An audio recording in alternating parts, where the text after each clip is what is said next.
কংগ্ৰেছ দলে মইতো ভাবোঁ যে কংগ্ৰেছ দলে এনেকুৱা এজন পাকিস্তানৰ এজেণ্টক সভাপতি বনাই পস্তাব লাগিব আৰু সেই জবাবো তেওঁলোকে দিব লাগিব। অসমৰ ৰাইজৰ আগত ইতিমধ্যে তেওঁ স্বীকাৰ কৰি ল'লে যে তেওঁ পাকিস্তানলৈকে গৈছিলে। তেওঁৰ ল'ৰা ছোৱালীকেইটা ঘৈণীয়েক বিদেশী পাছপৰ্টত আছে, বিদেশী হয়, আৰু তেওঁ পৰিবাৰেও পাকিস্তানৰ পৰা দৰমহা লয়। গতিকে এই তিনিটা কথা মুখ্যমন্ত্ৰী ডাঙৰীয়াই কৈছিলে, তেওঁ তিনিওটা কথাই স্বীকাৰ কৰি ল'লে। এতিয়া আপোনালোকে চিন্তা কৰক, এগৰাকী মানুহৰ পৰিয়ালৰ যদি তিনিগৰাকী মানুহে বিদেশী হয়, চাৰিগৰাকী মানুহৰ পৰিয়াল এটাৰ যদি তিনিগৰাকী বিদেশী হয় আৰু এগৰাকী ভাৰতীয় থাকে, আৰু সেইগৰাকীক যদি অসমৰ কংগ্ৰেছৰ দায়িত্ব দিয়ে, সি ভাৰতীয় মানুহৰ কাৰণে কেনেকৈ কাম কৰিব পাৰিব জানো? এইটো এটা আদৰ্শগত কথা। মোৰ পৰিয়ালৰ যদি চব বিদেশী হয়, চব ব্ৰিটিছ নাগৰিক হয়, তেতিয়াহ'লে মোৰ ব্ৰিটিছৰ ফালে টানটো থাকিব, অসমৰ ফালে টান থাকিব নেকি? তাতে আকৌ ঘৈণীয়েকজনী পাকিস্তানত কাম কৰা, গতিকে পাকিস্তান, ইংলেণ্ড এইবিলাকৰ প্ৰতি তেওঁৰ টান থাকিব। তেনেকুৱা এজন মানুহক ইমান ৰাষ্ট্ৰীয় দল এটাৰ অসমৰ সভাপতি দিয়াটো, মই ভাবোঁ যে কংগ্ৰেছ দলে বহুত ডাঙৰ পস্তাব লাগিব ইয়াৰ কাৰণে, আৰু উত্তৰো কংগ্ৰেছ দলে দিব লাগিব। তেওঁ তাৰ পিছতো এনেকুৱা ধৰণৰ মানুহক কিয় দিলে? আৰু আমাৰ কাৰণে কোন সভাপতি হয় কি ফৰক পৰে? আমাৰ যোন সভাপতি হ'লে হ'ল, হৰি হ'লেও হ'ল, যদু হ'লেও হ'ল, মধু হ'লেও হ'ল। আৰু এনেও ভোট দিয়াকেইটা এনেকুৱা ধৰণৰ মানুহে যিবিলাক আছে, জানে আপোনালোকে।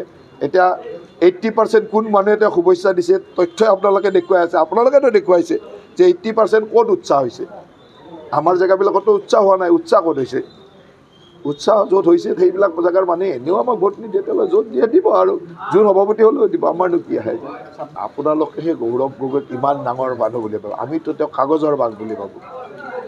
আপোনালোকে ভাবে, আমিতো ভাবোঁ যে পাকিস্তানৰ এজেণ্ট এটা। আমাৰ কাৰণে তাতকৈ ডাঙৰ ভাল কথা আছে যে পাকিস্তানৰ এজেণ্ট এটা আমাৰ বিৰোধী দলটোৰ সেনাপতি। তাতকৈ আৰু ভাল কথা কি আছে? আমাৰ আনন্দই যে এনেকুৱা পাকিস্তানৰ এজেণ্ট এটাক বনাই দিলে। গতিকে অন্ততঃ কোনো ভাৰতক ভাল পোৱা মানুহেতো সেই দলটোত যাবই নোৱাৰে। এতিয়া সেই দলটোত যোৱা মানে পাকিস্তানক সমৰ্থন কৰা। এতিয়া পাকিস্তানৰ এজেণ্ট বুলি আপোনালোকে প্ৰমাণ কৰি দিলে, আপোনালোকে কৈয়ে দিলে, কাৰণ তেওঁ নিজে স্বীকাৰ কৰিলে যে তেওঁ 15 দিন পাকিস্তানত গৈছিলে। পাকিস্তানত কিয় গৈছিলে এতিয়া সেই তথ্যবিলাকো দিব লাগিব। তেওঁৰ ল'ৰা ছোৱালীকেইটা বিদেশী হয় বুলি তেওঁৱে কৈ দিলে। ছেপ্টেম্বৰত মুখ্যমন্ত্ৰী ডাঙৰীয়াই SIT ৰিপৰ্টটো দিব, আৰু মুখ্যমন্ত্ৰী ডাঙৰীয়াই ইতিমধ্যে কৈছে যে SIT ৰিপৰ্টৰ পিছত বহু তথ্য ৰাজহুৱা হ'ব, যিবিলাক কথা অসমৰ মানুহে হয়তো ভবাই নাই। তেওঁলোকে সেই দিনটোলৈ ৰখক। আমি ৰখি আছোঁ যে পাকিস্তানৰ এজেণ্ট এজনগৰাকীক কেনেকৈ এটা দলে সভাপতি বনালে, সকলো কথা জনাৰ পিছত, আমি আগতীয়াকৈ কৈ দিয়াৰ পিছতো। তাৰপিছত তেনেকুৱা সভাপতি হ'লেতো আমাৰ কাৰণে ভালেই, কাৰণ ভাৰতীয় মানুহেতো তেওঁক ভোট দিব নোৱাৰে। ভোট নিদিয়েও, কোনো ভাৰতীয় মানুহে ভোট দিব নেকি? কংগ্ৰেছ দলে মইতো ভাবোঁ যে কংগ্ৰেছ দলে এনেকুৱা এজন পাকিস্তানৰ এজেণ্টক সভাপতি বনাই পস্তাব লাগিব, আৰু সেই জবাবো তেওঁলোকে দিব লাগিব। অসমৰ ৰাইজৰ আগত ইতিমধ্যে তেওঁ স্বীকাৰ কৰি ল'লে যে তেওঁ পাকিস্তানলৈকে গৈছিলে।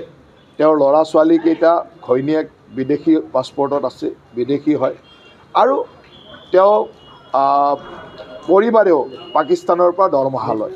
গতিকে এই তিনিটা কথা মুখ্যমন্ত্ৰী ডাঙৰীয়াই কৈছিলে, তেওঁ তিনিওটা কথাই স্বীকাৰ কৰি ল'লে।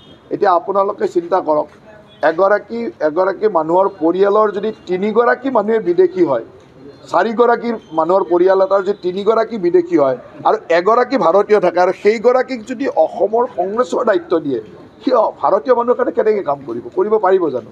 এইটো এটা আদৰ্শগত কথা। মোৰ পৰিয়ালৰ যদি চব বিদেশী হয়, চব ব্ৰিটিছ নাগৰিক হয়, তেতিয়াহ'লে মোৰ ব্ৰিটিছৰ ফালে টানটো থাকিব, অসমৰ ফালে টান থাকিব নেকি? তাতে আকৌ ঘৈণীয়েকজনী পাকিস্তানত কাম কৰা, গতিকে পাকিস্তান, ইংলেণ্ড এইবিলাকৰ প্ৰতি তেওঁৰ টান থাকিব। তেনেকুৱা এজন মানুহক ইমান ৰাষ্ট্ৰীয় দল এটাৰ অসমৰ সভাপতি দিয়াটো, মই ভাবোঁ যে কংগ্ৰেছ দলে বহুত ডাঙৰ পস্তাব লাগিব ইয়াৰ কাৰণে, আৰু উত্তৰো কংগ্ৰেছ দলে দিব লাগিব। তেওঁ তাৰ পিছতো এনেকুৱা ধৰণৰ মানুহক কিয় দিলে? আৰু আমাৰ কাৰণে কোন সভাপতি হয় কি ফৰক পৰে? আমাৰ যোন সভাপতি হ'লে হ'ল, হৰি হ'লেও হ'ল, যদু হ'লেও হ'ল, মধু হ'লেও হ'ল। আৰু এনেও ভোট দিয়াকেইটা এনেকুৱা ধৰণৰ মানুহে যিবিলাক আছে, জানে আপোনালোকে। এতিয়া 80% কোন মানুহে তেওঁ শুভেচ্ছা দিছে, তথ্যই আপোনালোকে দেখুৱাই আছে, আপোনালোকেতো দেখুৱাইছে যে 80% ক'ত উৎসাহ হৈছে। আমাৰ জেগাবিলাকতো উৎসাহ হোৱা নাই। উৎসাহ ক'ত হৈছে? উৎসাহ য'ত হৈছে সেইবিলাক জেগাৰ মানুহে এনেও আমাক ভোট নিদিয়ে, তেওঁলোকে য'ত দিয়ে দিব, আৰু যোন সভাপতি হ'লেও দিব, আমাৰনো কি আহে? আপোনালোকে সেই গৌৰৱ গগৈক ইমান ডাঙৰ মানুহ বুলি ভাবোঁ, আমিতো তেওঁ কাগজৰ বাঘ বুলি ভাবোঁ। আপোনালোকে ভাবে, আমিতো ভাবোঁ যে পাকিস্তানৰ এজেণ্ট এটা। আমাৰ কাৰণে তাতকৈ ডাঙৰ ভাল কথা আছে যে পাকিস্তানৰ এজেণ্ট এটা আমাৰ বিৰোধী দলটোৰ সেনাপতি, তাতকৈ আৰু ভাল কথা কি আছে? আমাৰ আনন্দই যে এনেকুৱা পাকিস্তানৰ এজেণ্ট এটাক বনাই দিলে। গতিকে অন্ততঃ কোনো ভাৰতক ভাল পোৱা মানুহেতো সেই দলটোত যাবই নোৱাৰে এতিয়া।